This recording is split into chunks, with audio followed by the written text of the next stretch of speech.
5월 12일입니다. 잠언 6장 20절에서 35절까지 말씀 봅니다. 솔로몬 지혜자가 자녀들에게 이제 가르침을 주고 있어요. 사회생활을 어떻게 해야 행복한 가정생활을 할 수 있을까 하는 데 대한 이제 첫 번째 어제 한 것이 바로 보증을 쓰지 말아라. 그런 말씀했고요. 오늘은 이제 성도덕에 대한 그 얘기를 합니다. 성적인 범죄를 짓지 말아라. 결혼 생활을 하면서 그 얘기가 오늘 핵심이죠. 그러기 위해서는 부모님의 훈계를 잘 간직해야만 그렇게 할 수 있다는 그런 전제를 이렇게 말합니다. 아이들아, 아버지의 명령을 지키고 어머니의 가르침을 저버리지 말아라.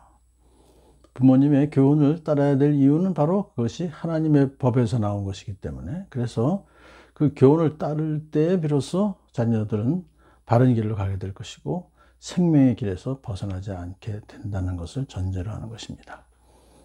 자, 그 다음에 이제 이렇게 말하죠. 그것을 항상 내 마음에 간직하며 내 목에 걸고 다녀라.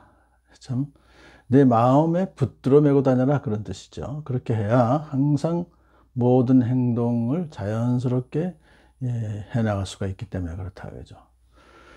매일 음식을 먹지 않으면 우리 육신에 탈이 나듯이 매일 하나님 말씀을 영의 양식으로 섭취하지 않으면 우리 영혼에도 탈이 나게 되어 있습니다. 그러므로 말씀과 묵상, 기도를 게을리하고도 영적 건강을 유지할 수 없습니다.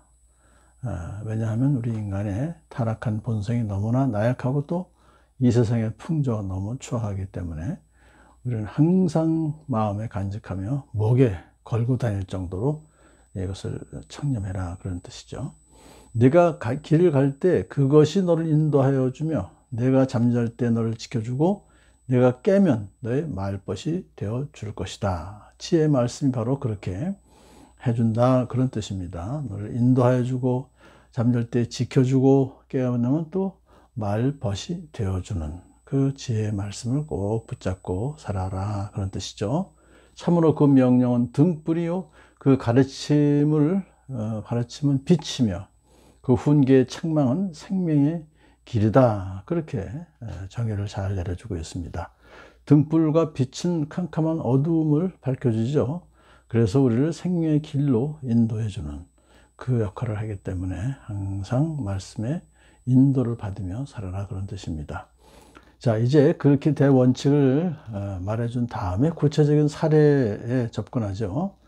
청년들에게, 젊은 부부에게 가장 심각한 유혹으로 다가오는 음란을 극복하기 위해서 어떻게 해야 될 것인가. 그것은 바로 이것이 너를 악한 여자에게서 지켜주고, 그러니까 부모님의 훈계, 지혜의 말씀이 이제 너를 악한 여자에게서 지켜주고 음행하는 여자의 호르는 말에 내가 빠지지 않게 지켜준다.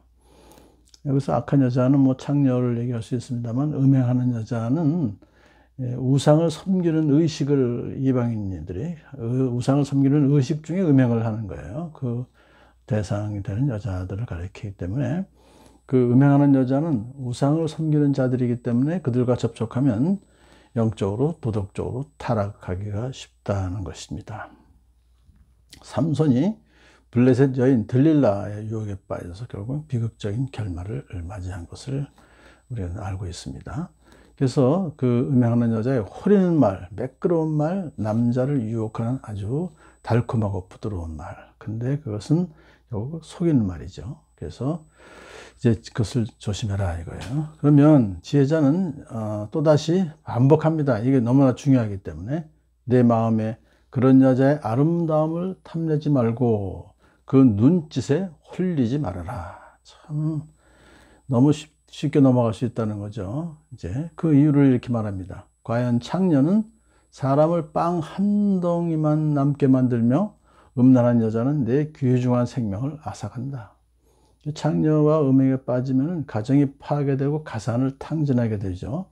그러나 음란한 여자, 바로 이제 우상 섬기는 그런 여자를 빠지면은 생명까지도 빼앗긴다. 이것은 영적인 생명, 영혼을 결국은 이제 멸망시킬 수 있다. 그런 얘기를 충분히 대가를 지불해야 된다. 그런 것을 말하고 있습니다. 지혜자의 충고는 이어집니다. 불을 가슴에 안고 다니는데 옷이 타지 않을 수 있겠느냐?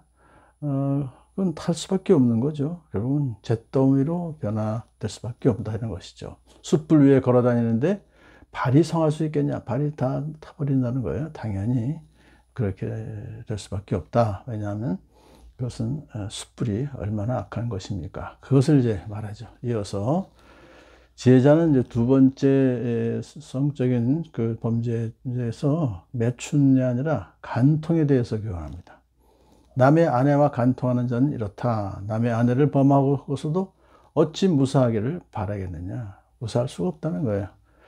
이런 사람은 그녀의 남편에게 보복을 당할 것이다. 설령 보복을 당한다 할지라도 하나님의 징벌까지 모면할 수는 없다. 그런 내용을 쭉 얘기해 줍니다. 도둑이 다만 허기진 배를 채우려고 훔쳤다면 사람들은 그 도둑을 멸시하지는 않을 것이다.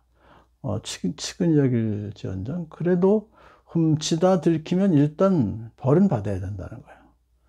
이와 마찬가지로 간음하는 자는 또 역시 처벌을 받아야 된다.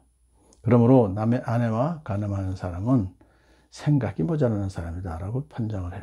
왜냐하면 자기 영혼을 망치려는 사람이 그런 일을 하기 때문에 성적 욕망에 사로잡혀서 이성적인 판단이 흐려지는 그런 자들이 결국은 영혼을 죽게 망치는, 영혼을 죽게 되는 그런 결과를 초래할 수 있다는 거죠. 그런 매를 맞고 창피를 당할 것이니 그 수치를 절대로 씻을 수 없을 것이다. 그의 남편이 질투에 불타서 복수하는 날 조금도 동정하여 주지 않을 것이다. 여기서 이 복수한다고 해서 남편이 이 사람을 이제 죽인다 그런 것이 아니라 이것은 합당한 보복을 이렇게 또 다 해놨죠. 레위기 18장 29절은 누구든지 위에서 말한 역겨운 짓 가운데 어느 하나라도 범하면 여기에 이제 간통이 들어갑니다. 백성은 그런 짓을 한 사람과는 관계를 끊어야 된다. 그러니까 출교를 시키는 거예요.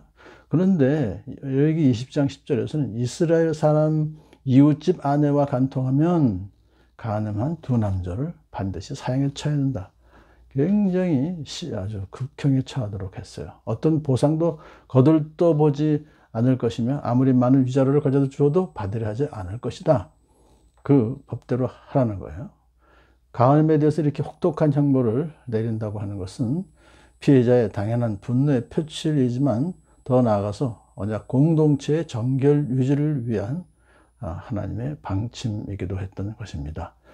오늘 본문을 우리가 자녀들에게, 젊은 자녀들에게 또한 가르칠 때 그 가정이 정결한 가정, 행복한 가정으로 유지되게 해 주실 줄로 믿습니다.